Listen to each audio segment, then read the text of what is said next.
नमस्ते दोस्तों, मैं दीपक सिंह भोकाल एक्सप्रेस में आप लोगों का फिर से स्वागत करता हूं। आइए आज हम केमिस्ट्री के अगले पार्ट को लेकर आए हैं जो कि हमारा केमिकल रिएक्शन का था। तो पिछले पार्ट में हमने 4 केमिकल रिएक्शन को बता दिया है। अब आइए अगले रिएक्शन को देखते हैं। अगला रिएक्शन क्या है? अगला रिएक्शन है अवक्षेपण अभिक्रिया। इसको समझने का कोशिश करते हैं कि अवक्षेपण अभिक्रिया क्या है।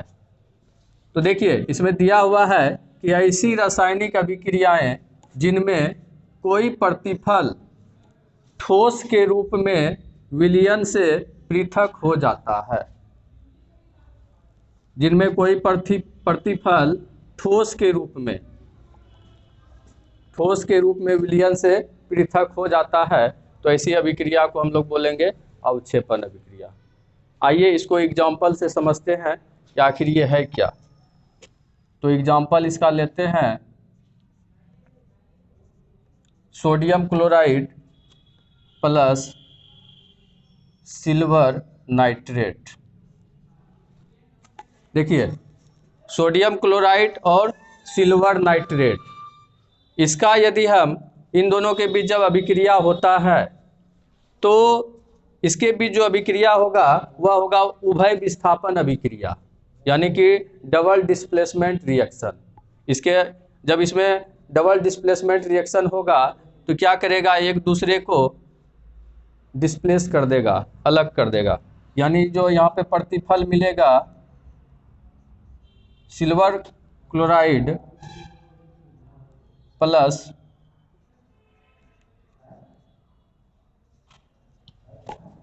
Sodium nitrate. देखिए यहाँ पर हमने एक मार्क दिया हुआ है नीचे के एरो का। देखिए यही है रिएक्शन एग्जांपल है। इसमें जो यह है सोडियम क्लोराइड और सिल्वर नाइट्रेट, इन दोनों के बीच जब अभिक्रिया होता है तो हमें सिल्वर क्लोराइड और सोडियम नाइट्रेट प्राप्त होता है। तो देखिए हम बताए हैं कि कोई भी जो अभिक्रिया होता है तो यह दोनों अभिक्रिया में भाग ले रहा है तो यह कहलाता है अभिकारक। और यह जो प्रतिफल है, यानी कि यह जो अभिक्रिया में जो भाग लिया यह है अभिकारक, और इसके बाद जो हमें रिजल्ट प्राप्त होता है यह कहलाता है प्रतिफल। यह कहलाता है प्रतिफल। अब देखिए इसमें से है कि ऐसी रासायनिक अभिक्रियाएं जिनमें कोई प्रतिफल, तो यहाँ तक तो हमको समझ में आ गया कि यह अभिक्रिया में यह दोनों जो है मेरा प्रतिफल है। अब देखिए आगे क्या कर रहा है, जिनमें कोई प्रतिफल ठोस के रूप में विलयन से पृथक हो जाता है। तो यहाँ पर जानेंगे कि इन दोनों में से ठोस कौन सा है। तो ये जो मार्क दिया हुआ है नीचे एरो का, यह जो है ठोस का मार्क होता है अवक्षेप। इसे कहा जाता है अवक्षेप। तो मेरा जो है सिल्वर क्लोराइड अवक्षेप के रूप में प्राप्त होता है, यही हमें प्राप्त हो रहा है। इसीलिए इस अभिक्रिया का नाम पड़ गया अवक्षेपण अभिक्रिया।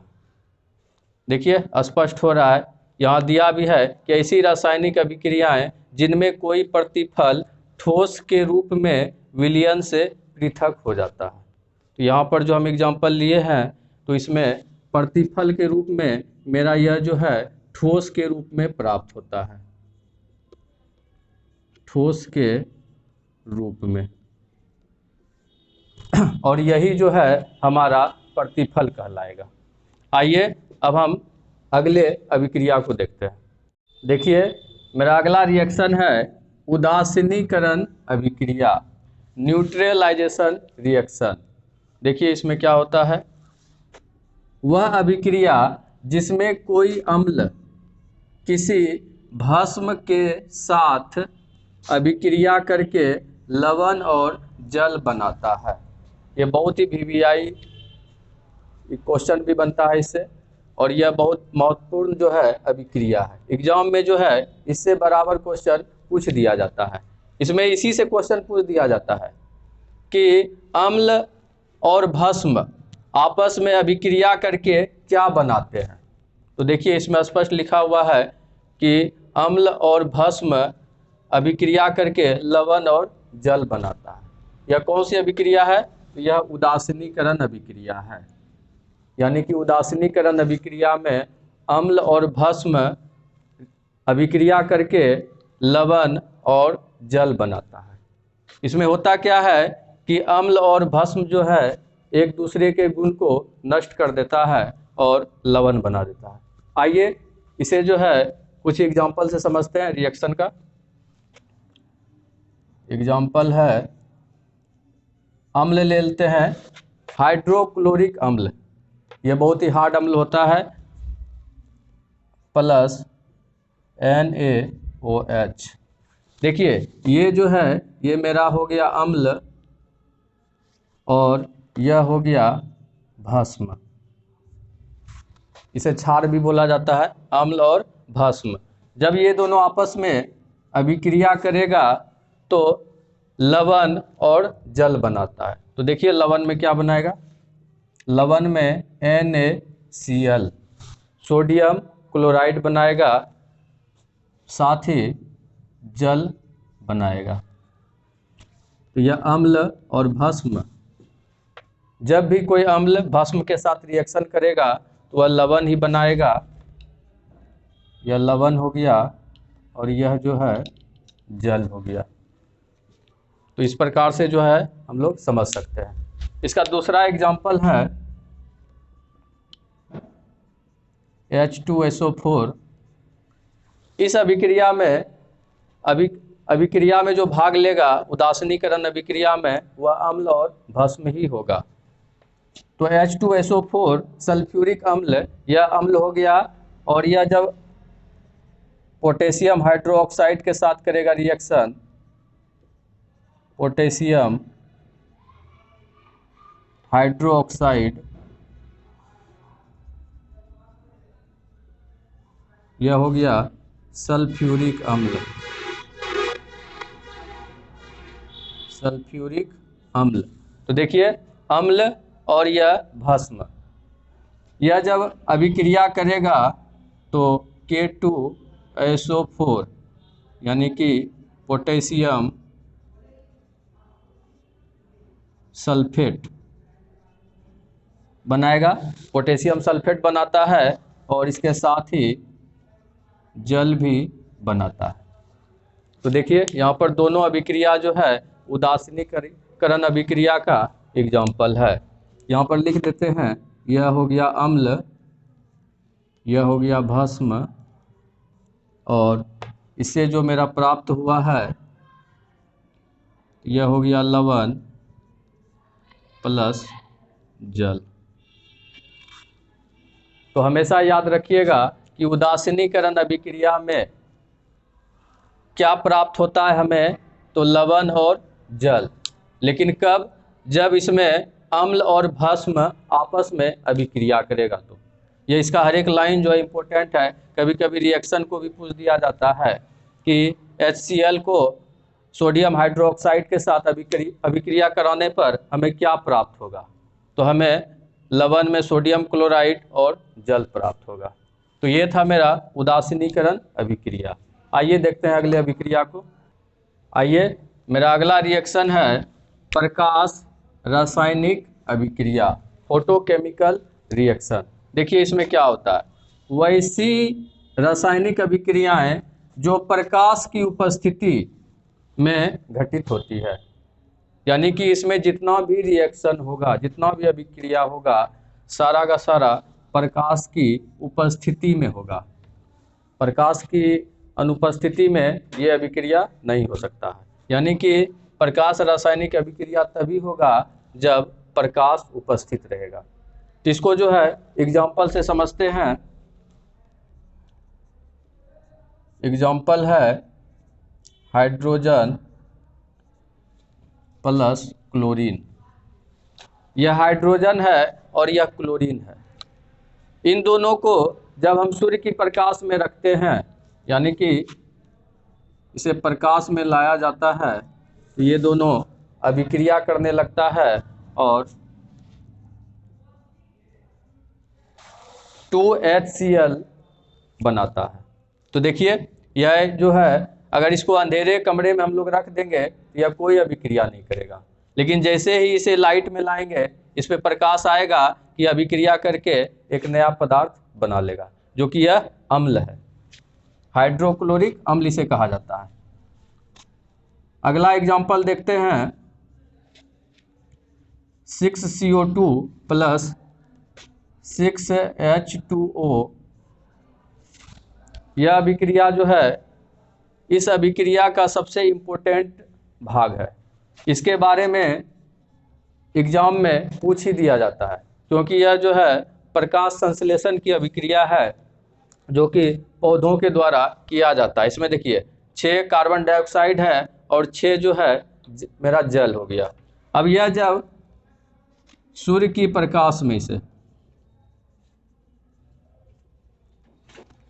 सूर्य की प्रकाश में यह जो है पत्तियों द्वारा किया जाता है अभिक्रिया, उसके अंदर होता है क्लोरोफिल की उपस्थिति में।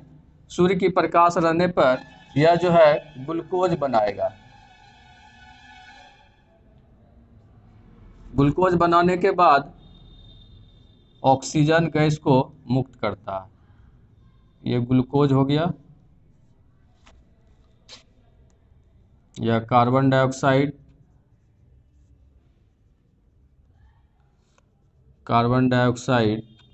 और यह जो है जल हो गया। तो कार्बन डाइऑक्साइड और जल सूर्य की प्रकाश में ग्लूकोज और ऑक्सीजन को बनाता है। तो यह जो है पौधों के द्वारा अभिक्रिया कराया जाता है, पौधों में होता है यह। तीसरे एग्जाम्पल को देखते हैं कि 2AgCl, यानी कि सिल्वर क्लोराइड।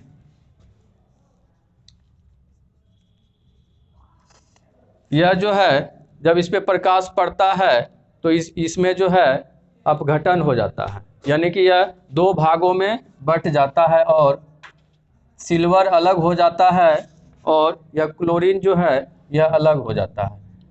देखिए पहले था सिल्वर क्लोराइड, जैसे ही इस पे प्रकाश पड़ा और इसमें अभिक्रिया हुआ और यह सिल्वर अलग हो गया और यह क्लोरीन अलग हो गया। इसी तरह और लेते हैं एग्जाम्पल, AgBr, सिल्वर ब्रोमाइड। इस पर भी जब प्रकाश पड़ता है तो इसमें एक रिएक्शन होता है और सिल्वर अलग हो जाता है और ब्रोमीन जो है अलग हो जाता है। इसी तरह अन्य एग्जाम्पल भी ले सकते हैं। सिल्वर आयोडाइड भी होता है, जो कि सूर्य के प्रकाश में या लाइट पड़ने पर सिल्वर अलग हो जाता है और आयोडीन अलग हो जाता है। तो आप लोग को यह अभिक्रिया जो है समझ में आ गया होगा। बहुत ही सिंपल है कि जो भी प्रकाश की उपस्थिति में रिएक्शन होगा वही कहलाएगा प्रकाश रासायनिक अभिक्रिया। तो आप लोग जो है इस अभिक्रिया को थोड़ा गौर कर लीजिएगा, क्योंकि यह बहुत ही इम्पोर्टेंट है। तो आइए अगले अभिक्रिया की ओर चलते हैं। आइए अगले रिएक्शन को देखते हैं। मेरा अगला रिएक्शन है विद्युत अपघटन अभिक्रिया।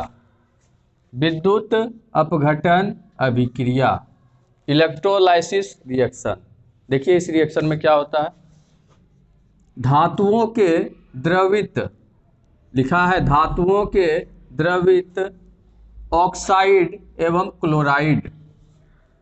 ये जो है बहुत इंपॉर्टेंट पॉइंट है, धातुओं के द्रवित ऑक्साइड एवं क्लोराइड, यानी कि द्रवित कोई भी धातु है, मान लीजिए सोडियम है, सोडियम एक धातु है, तो यह जो है इसके साथ द्रवित ऑक्साइड एवं क्लोराइड, यानी कि या तो ऑक्साइड है तो यानी ऑक्सीजन रहेगा, क्लोराइड है यानी कि क्लोरीन रहेगा।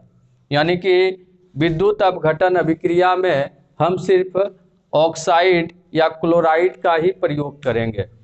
तो देखिए आगे, धातुओं के द्रवित ऑक्साइड एवं क्लोराइड से होकर विद्युत धारा प्रवाहित करने पर, नाम से ही लिखा हुआ है विद्युत अपघटन अभिक्रिया, तो इसमें जो है विद्युत धारा प्रवाहित किया जाता है। विद्युत धारा प्रवाहित करने पर धातु कैथोड पर और ऑक्सीजन या क्लोरीन, हम बोले हैं ऑक्साइड यानी ऑक्सीजन, क्लोराइड मतलब क्लोरीन, तो यही दोनों में से कोई एक, या तो ऑक्साइड वाला है तो ऑक्सीजन होगा, क्लोराइड वाला है तो क्लोरीन होगा। ऑक्सीजन या क्लोरीन गैस एनोड पर मुक्त होता है। एक कैथोड पर, धातु जो है कैथोड पर, और ऑक्सीजन या क्लोरीन गैस जो है यह एनोड पर मुक्त होता है। तो यहाँ तक तो हम जान गए कि धातु है और यह जो है ऑक्साइड है या क्लोराइड है। अब देखिए, जब इसमें विद्युत धारा प्रवाहित करेंगे तो यह जो है कैथोड और एनोड पर मुक्त होता है। तो आइए जानते हैं थोड़ा सा यह कैथोड और एनोड है क्या। तो एक विद्युत अपघटन अभिक्रिया जो है, एक जो है विद्युत अपघटनी सेल होता है, देखिए इस प्रकार का एक बना हुआ होता है, और इसमें जो है कैथोड और एनोड रहता है। ये हो गया कैथोड और यह हो गया एनोड, इस प्रकार से बना हुआ रहता है, और इसी में जो है लिक्विड भरा हुआ है। तो यहाँ पर जो लिक्विड का प्रयोग करेंगे, यानी कि द्रव अवस्था में किसका प्रयोग करेंगे, तो जिसका हमें अपघटन करना है धातुओं का, यहाँ पर दे देंगे।